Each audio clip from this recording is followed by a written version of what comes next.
Good morning, dear Vice Rector, dear Professor Hegyi, dear jury, dear supervisors, and dear colleagues. I'm really happy to be here and to be able to present my PhD research and my progress since I got into the program of the Center for Translational Medicine.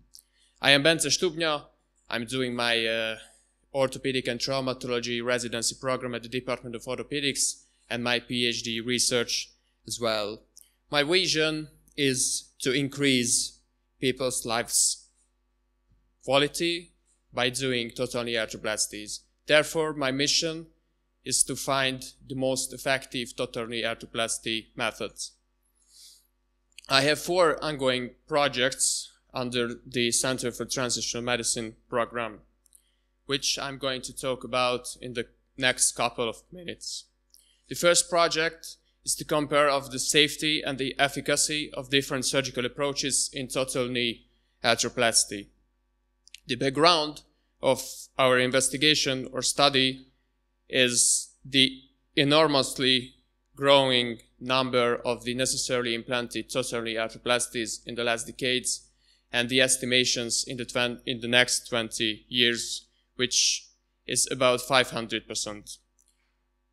And we, as orthopedic surgeons, still doesn't have consensus about the most effective or the best surgical approaches in total knee arthroplasty. Therefore, our aim is to define the best surgical method in total knee replacement therapy regarding the clinical outcomes and rehabilitation. Our question is, does the subvastus approach offer more effective rehabilitation compared to other approaches? There you can see our PICO, where the P is patients who are undergoing total knee arthroplasty. We are going to compare the subvastus approach to other approaches. The subvastus approach means that the quadriceps muscles or the extensor muscles doesn't get harmed during the surgery. The other approaches are all harming the quadriceps muscles. Based on the difference, we are hoping, or we are thinking that the subvastus could offer the faster rehabilitation.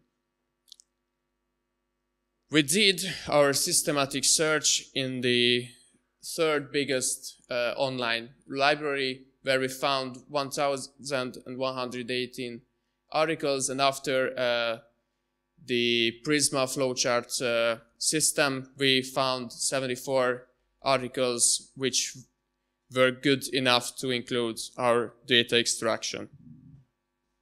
My second project is a quasi-randomized clinical trial. Quasi-randomized means, based by the Cochrane dictionary, that the patient allocation is not strictly random due to some minor factors or parameters. Our quasi-randomized clinical trials background is almost the same as in the meta-analysis. We have the same question, but as the outcome, we are investigating lower limb functionality with 3D movement analysis as well. I'm happy that I can show you some preliminary results from our clinical trial. We have compared the subvastus approach to the medial parapatellar approach. These 2 approaches are made at the Department of Orthopedics by the surgeons. I show you some graphs with our results. The blue means the subvastus approach, which is the approach where we don't harm the quadriceps muscles. And the red is the other approach called medial parapatellar. Here we see the range of motion, where we found significant difference between the 2 approaches, where the subvastus approach was superior than the medial parapatellar. We investigated the pain as patient-reported subjective parameter measured by visual analog scale. There you can see on the graph that based on our medication protocol, which has 4 different levels, there is significant differences. Suggested the subvastus approach could offer a better and a faster rehabilitation. And we investigated also the pain in the resting position as well. We set up a painkiller medication protocol before our clinical trial has been started. And on this graph, I'm showing you that our different level of the used medications, how changed between the 2 approaches. We have 4 levels of the medications. The 0 means there was no need for painkillers, and the 3rd level was the highest or the most efficient medication. We also found that the subvastus approach is better than the medial parapatellar approach. There is significant difference between the need of the painkiller medications. My 3rd project is a total knee arthroplasty registry focusing in the Hungarian and for the Central and East European region. I've started our registry protocol with the help of my SMS Szilard in the last couple of weeks. My 4th project is a movement analysis innovation, where I can't tell you a lot due to the industrial property protection process, but in a nutshell, we are developing a gyroscope sensor-based system to measure joint movements. So all in all, I have 4 ongoing projects with the help of Center for Translational Medicine, and I've started a meta-analysis in September after a clinical trial, and in November I put 2 other projects into the line. Thank you for your attention, and let me bring you some joy for today with my quote. Thank you.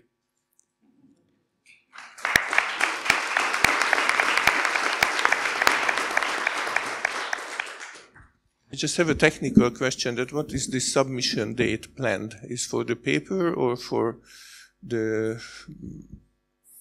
So what was the submission date? Because it was over 201. I made a little mistake, maybe. Is the estimated end of the project. We see that protocol 1, 2, 3, 4, 5. So what is that? Thank you for the question. We set up a painkiller medication protocol before our clinical trial has been started, and we have 5 levels of the medications. 0 means there was no need for a painkiller. The level 1 means the NSAIDs. Level 2 was the paracetamol. Level 3 was tramadol, and level 4 was nubain, which we didn't need during our clinical trial. And the graph showing the 2 groups, the subvastus and the medial parapatellar groups, the numbers are meaning the days after the surgery. And what we can see that the darker the graph, higher the level of the needed medication protocol level. And the difference, what we can see, that in the subvastus group, the patient needs a lower level of painkiller medications. Thank you very much.